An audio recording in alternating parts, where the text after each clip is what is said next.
नमस्कार, बहुत स्वागत है आप सभी का एबीपी गंगा पर। मैं हूं आपके साथ जया मिश्रा। यूपी में सियासी घमासान जारी है और इस बीच में जितने भी अपडेट है वो हम आप तक पहुंचाएंगे।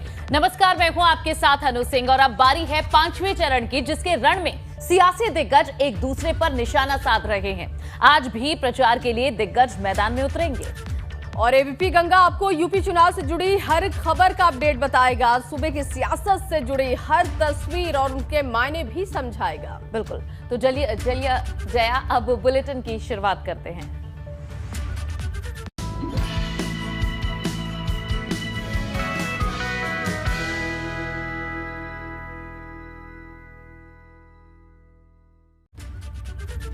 बड़ी खबर से बुलेटिन की शुरुआत करते हैं। यूपी में पूरे हुए चुनाव के 4 चरण, चौथे चरण में करीब 59.45% मतदान हुआ।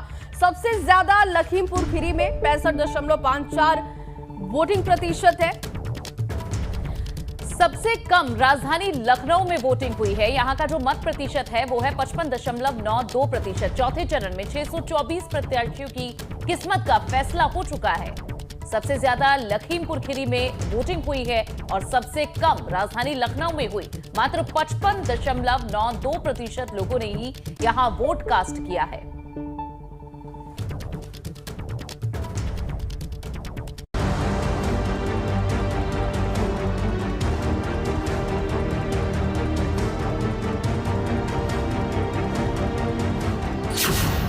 चौथे चरण की लड़ाई, जनता ने वोट की ताकत दिखाई।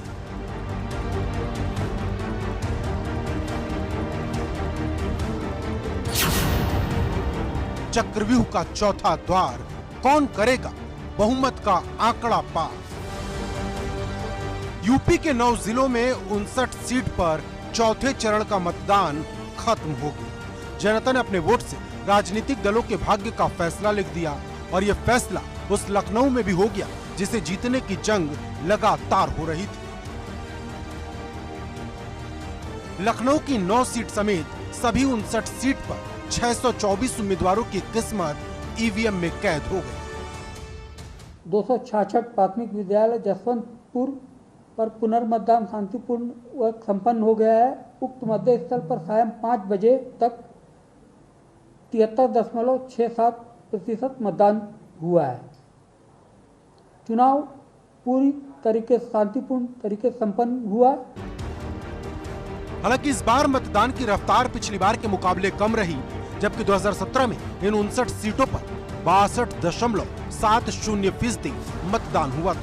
ऐसे में यह कम मतदान किसका खेल बनाएगा और किसका बिगाड़ेगा, ये बड़ा सवाल बन गया है। वैसे अब तक चारों चरणों में 1-2% मतदान पिछली बार के मुकाबले कम ही देखने को मिला है। राजनीति में ज्यादा वोट और कम वोट के अपने मायने होते हैं। यही वजह है कि हर एक दौर के बाद राजनीतिक दलों की धड़कनें बढ़ रही हैं। राजधानी लखनऊ समेत प्रदेश के 9 जिलों में 59 सीटों पर चौथे चरण में वोट डाला गया। सुबह 7 बजे से लेकर शाम 6 बजे तक ये वोटिंग हुई और अब आप देखिए लखनऊ में ये जो आदर्श मतदान केंद्र बनाया गया था, यहाँ से जो ये पीठासीन अधिकारी लगाए गए, जो निर्वाचन के काम में लोग लगाए गए हैं, वो यहाँ से ईवीएम लेकर अब जा रहे हैं। सीधे जो स्ट्रांग रूम बनाया गया है वहाँ पर ये रखी जाएंगी। यहाँ से ये सारे चुनाव की ड्यूटी में जो भी कर्मचारी लगे थे वो सब लोग यहाँ से निकल। लेकिन चौथे चरण में राजनीति के दिग्गजों ने बढ़ चढ़कर वोट डाला। केंद्रीय रक्षा मंत्री राजनाथ सिंह ने राजधानी लखनऊ में मतदान किया तो बसपा सुप्रीमो मायावती ने भी वोटिंग की।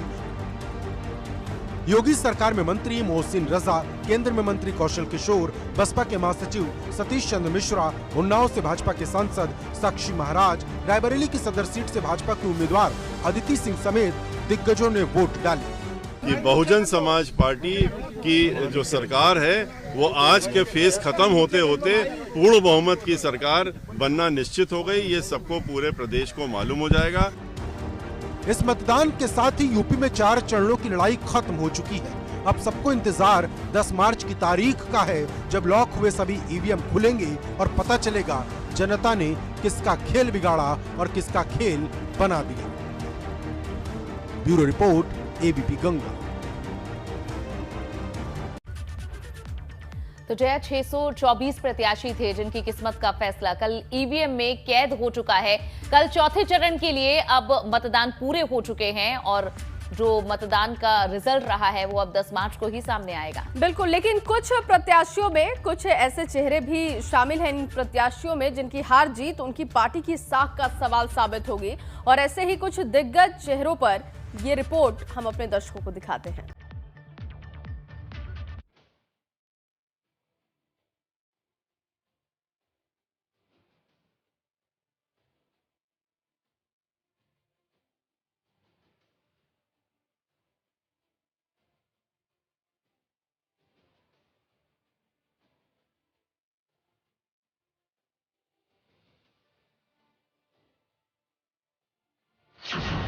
खत्म हुआ चौथा फेज, जनता के बीच किसका क्रेज?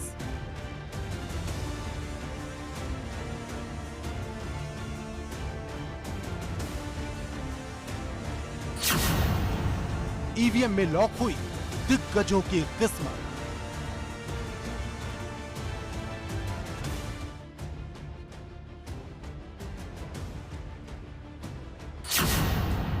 यूपी चुनाव की सबसे धुआंधार जंग, वोटर किसके संग?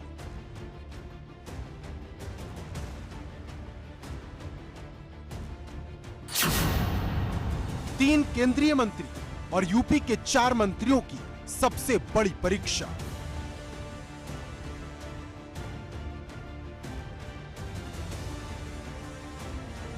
देश के सबसे बड़े सूबे की चौथी लड़ाई भी खत्म हो गई है। जनता ने अपने वोट से मैदान में उतरे सभी 624 प्रत्याशियों की किस्मत ईवीएम में लॉक कर दी है। यह चरण इसलिए भी सबसे अहम था क्योंकि इसमें राजधानी लखनऊ से लेकर कांग्रेस के आखिरी किले रायबरेली तक का नाम शामिल था। इस चरण में वो लखीमपुर खीरी भी था जिसकी हिंसा ने सियासी उबाल ला दिया था। इस राउंड में वो हरदोई भी था जहां पिछले 40 साल से एक ही परिवार का कब्जा रहा है। लेकिन सबसे बड़ी परीक्षा थी केंद्र की मोदी सरकार के 3 मंत्रियों की, जिनके ऊपर अपनी संसदीय सीट की सभी विधानसभा सीटों को जिताने की जिम्मेदारी थी और ऐसी ही अग्नि परीक्षा को पार करना था योगी सरकार में शामिल उन 4 मंत्रियों को जिन्हें चौथे चरण में अपना बाहुबल साबित करना था। गौरतलब है कि केंद्रीय रक्षा मंत्री राजनाथ सिंह लखनऊ से सांसद हैं, तो केंद्रीय मंत्री कौशल किशोर मोहनलालगंज से, वहीं केंद्रीय गृह राज्य मंत्री अजय मिश्र टेनी लखीमपुर खीरी से सांसद हैं। ठीक इसी तरह इस चरण में योगी सरकार में मंत्री ब्रजेश पाठक, आशुतोष टंडन, धुन्नी सिंह और जय प्रताप सिंह जैकी जैसे महारथियों की साख भी दांव पर लगी थी, जिन्हें न सिर्फ अपनी सीट बल्कि अपने आसपास की सीटों को भी जिताने की जिम्मेदारी थी। चौथे चरण में 9 जिलों की जिन 59 सीट पर वोटिंग हुई उसमें कई सीटों पर कांटे की टक्कर दिखी। इसमें सबसे ऊपर था लखनऊ का किला, जिसे जीतने के लिए सभी राजनीतिक दलों ने पूरी ताकत झोंक दी। लखनऊ कैंट सीट से कानून मंत्री ब्रजेश पाठक का मुकाबला सपा के सुरेंद्र गांधी उर्फ राजू गांधी से रहा। लखनऊ की सरोजिनी नगर सीट पर भाजपा के राजेश्वर सिंह का मुकाबला सपा के कद्दावर नेता अभिषेक मिश्रा से नजर आया। हम उत्तर प्रदेश का मुख्यमंत्री बदलने जा रहे हैं, किसी और से क्या डरना, कोई डर नहीं लग रहा। सरोजिनी नगर में इस बार जीत किसकी होगी? सरोजिनी नगर में ही नहीं, सिर्फ सरोजिनी नगर तो निश्चित रूप से समाजवादी पार्टी जीतने जा रही। पूरे उत्तर प्रदेश में आप ऐसी हवा चल रही है, ऐसा लोगों में भारतीय जनता पार्टी के खिलाफ आक्रोश है, इतनी नाराजगी है कि पूरी ताकत से जनता आपका साथ दे रही है, हर वर्ग हर समाज आपका साथ दे रहा है।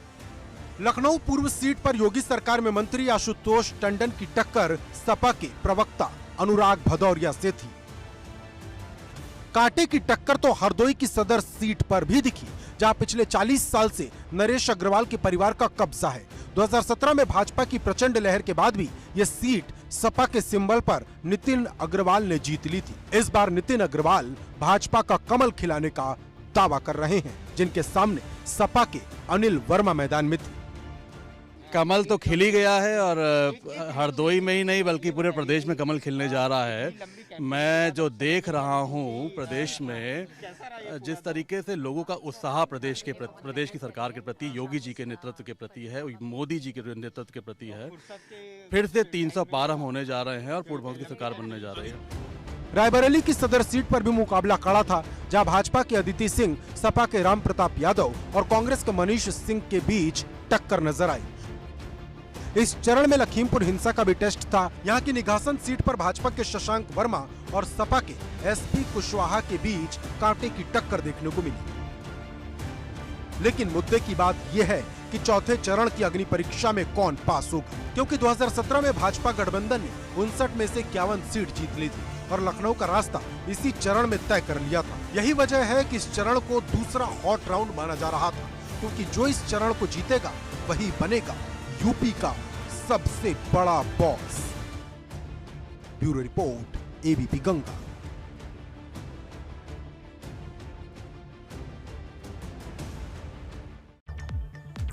और चलिए इस बीच आपको एक बड़ी खबर बता दें। आज कांग्रेस के गढ़ में गरजेंगे प्रधानमंत्री मोदी। पीएम 5वें चरण के लिए अमेठी में आज चुनाव प्रचार करेंगे।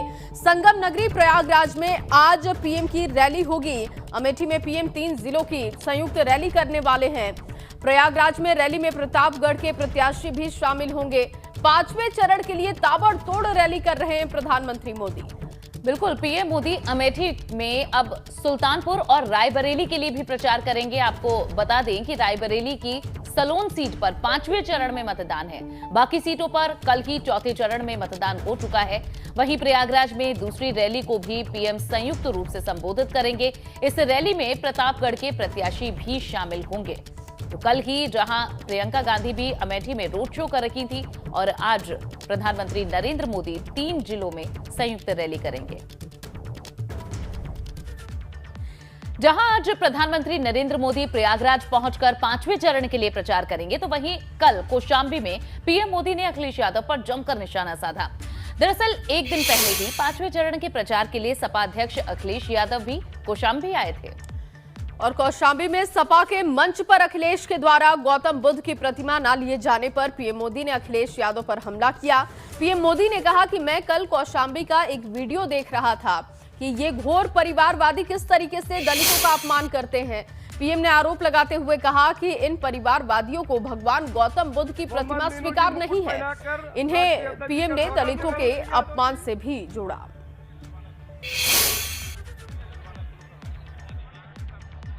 कौशाम्बी का ही एक वीडियो देख रहा था, यहीं का वीडियो था। ये घोर परिवारवादी किस तरह दलितों का अपमान करते हैं, ये उस वीडियो में साफ दिखाई देता है। इन घोर परिवारवादियों को भगवान गौतम बुद्ध की प्रतिमा तक स्वीकार करना गंवारा नहीं है, लेकिन उनको भगवान बुद्ध की प्रतिमा लेने का तो मन नहीं करता है। लेकिन चांदी का मुकुट देखा तो मुंह में पानी छूट गया। और एक और बड़ी खबर आपको बता दें, 5वें रण में उतरेंगे भाजपा के दिग्गज। आज अमित शाह कई जिलों का दौरा करने वाले हैं। सीएम योगी आज 4 जनसभाओं को संबोधित करेंगे। 27 फरवरी को 5वें चरण में चुनाव है और उसके लिए तमाम दिग्गज ताकत झोंकते हुए दिखाई दे रहे हैं। बिल्कुल जया, 5वें चरण के प्रचार के लिए आज अमित शाह बहराइच और बस्ती में जनसभाओं को संबोधित करेंगे। इसके लिए दोपहर 1 बजे बहराइच के कैसरगंज विधानसभा को अमित शाह संबोधित करेंगे। वहीं दोपहर तकरीबन 3 बजे शाह बस्ती में पहुंचेंगे। यहां के हरैया नेशनल इंटर कॉलेज में एक जनसभा है जिसे संबोधित किया जाएगा। और इसी तरीके से अनु, सीएम योगी भी आज ताबड़तोड़ 4 जिलों का दौरा करने वाले हैं, जिसमें अयोध्या है, बाराबंकी है, श्रावस्ती है और बहराइच भी शामिल है। सीएम योगी आज इन सभी जिलों में जनसभा को संबोधित करेंगे। तो वहीं बीजेपी प्रदेश अध्यक्ष स्वतंत्र देव सिंह का भी आज गोंडा दौरे का कार्यक्रम है। यहां वो सालपुर विधानसभा में जनसभा को संबोधित करने वाले हैं। देखिए 4 तस्वीरें हमने आपके सामने रख दी है। कौन कहां पर होगा इसकी जानकारी हम आपको दे रहे हैं। और चलिए जया, जहां हमने कल के मतदान की तो बात की है, अब बात करते हैं 5वें चरण की और सियासी दिग्गजों के प्रचार की। सियासी दिग्गजों के नाम आज का दिन रहने वाला है। 5वें चरण के लिए आज कई सियासी दिग्गज जुटेंगे, चुनावी मैदान में ये उतरेंगे, जिसमें अखिलेश यादव, प्रियंका गांधी और मायावती शामिल हैं। इसके अलावा सचिन पायलट और आदित्य ठाकरे भी आज हुंकार भरेंगे। बिल्कुल, और सपा अध्यक्ष अखिलेश यादव आज प्रतापगढ़ में हुंकार भरते दिखाई देने वाले हैं। सपा का विजय रथ लेकर वो प्रतापगढ़ की सभी सीटों पर जनसंपर्क करेंगे। तो वहीं कांग्रेस महासचिव प्रियंका गांधी आज बाराबंकी और गोंडा में चुनावी सभाओं को संबोधित करने वाली हैं, जबकि बसपा सुप्रीमो मायावती दोपहर 1:30 बजे बस्ती में जनसभा को संबोधित करने के लिए पहुंचने वाली हैं। और इसके अलावा शिवसेना नेता आदित्य ठाकरे भी 5वें चरण में यूपी में प्रचार करते हुए नजर आएंगे। आदित्य ठाकरे आज प्रयागराज और सिद्धार्थनगर के जिलों का दौरा करेंगे। डुमरियागंज और सोराव में आदित्य ठाकरे शिवसेना प्रत्याशियों के पक्ष में वोटों की अपील करेंगे। कई कांग्रेस नेता हैं जैसे सचिन पायलट, वे भी आज महाराजगंज में चुनाव प्रचार करेंगे। यहाँ की पनियरा सीट है और साथ ही परिंदा विधानसभा में एक जनसभा होगी। गोरखपुर में भी एक रोड शो में वे शामिल होंगे। ओवैसी भी आज बहराइच में दौरा करते नजर आएंगे। और उधर गाजीपुर में 7वें चरण में मतदान है, लेकिन यहां सपा कार्यकर्ताओं पर गुंडागर्दी करने का आरोप लगा हुआ है।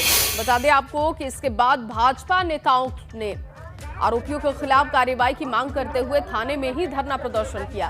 ये देखिए, तस्वीरें भी हमने आपके सामने रखी हैं। और इस दौरान केंद्रीय मंत्री संजीव बालियान ने भी मौके पर पहुंचकर आरोपियों के खिलाफ कार्रवाई की मांग की है। संजीव बालियान ने कहा है कि सपा यहां गुंडागर्दी पर उतर आई है। दरअसल ये मामला जंगीपुर विधानसभा के जयंती दासपुर गांव का है, जहां भाजपा के कार्यक्रम में सपा के कुछ कार्यकर्ता पहुंचे और लोगों से मारपीट की, साथ ही महिलाओं से अभद्रता की। आवश्यकता इसलिए पड़ी कि हमारे प्रत्याशी रामनरेश कुशवाहा जी आज चुनाव प्रचार में थे। पड़ोस का एक गांव है, तो वहां पे हमारी महिला कार्यकर्ताओं के साथ, हमारे प्रत्याशी के साथ दुर्व्यवहार हुआ, बदतमीजी हुई, हाथापाई की गई और एक दबंगता का वातावरण तैयार किया जा रहा है पूरी विधानसभा के, पूरे जनपद में। अभी 4 दिन पहले ही हमारे उम्मीदवार हैं पासी जी, उनके साथ भी ऐसे ही तरह की दुर्व्यवहार की घटना हुई। एक तरह से टेरर का माहौल ये पैदा करने चाहते हैं चुनाव से पहले। हम यहाँ इसीलिए आए हैं कि कम से कम पुलिस ऐसी सख्त कार्रवाई करे कि जो नजीर बन सके। जो दबंग लोग हैं, जो दबंगता दिखाना चाहते हैं चुनाव में, इन्हें पहले ही कंट्रोल किया।